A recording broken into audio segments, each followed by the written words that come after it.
There are a few ideas and concepts that have run like a thread all the way through ideas and processes for me.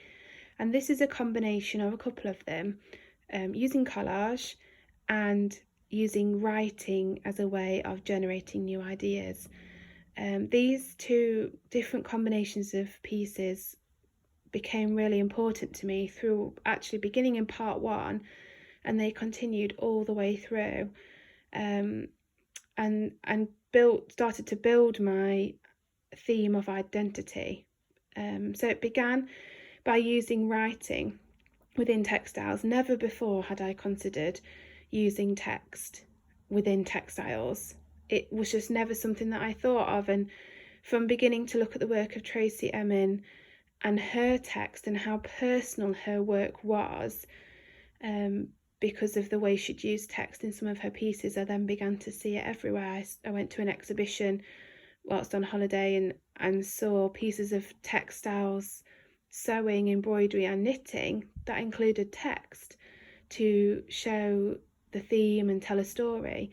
And that's where it grew from. And then being able to combine writing with collage. Collage for me was something in my last few courses that I really struggled with. And through this course, it's become a bit of a light bulb moment. I've used it as a way of drawing, and a way of showing some different thoughts and ideas and layering things together.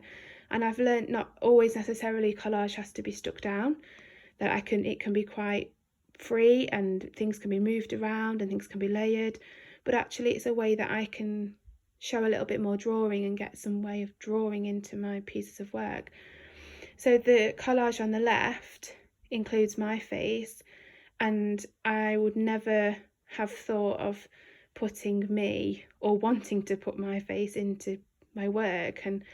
And so through the research that I did into Marcelo Monreal and his digital collages combined with Tracey Emin's text work, really brought these two ideas together for me and brought my own personal voice into it of my identity. How do I identify?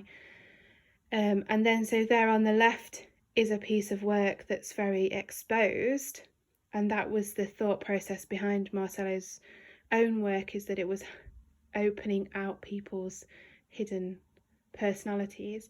Whereas on the right, in complete contrast, this collage, my face is right at the bottom of it, but it's completely hidden and obscured and kind of away from view, and it's the writing that's over the top. And the writing are actually lyrics from a song that talked a lot about why am I like this as a person, so it felt quite appropriate. This all became part of the creative process of writing, of collage, of using my research to really drive forward what I wanted to convey and the story and the message I actually wanted to share through my work. And this will continue to be part of my creative process now, using writing, using collage, really thinking about my own personal self in my work and what I want to share.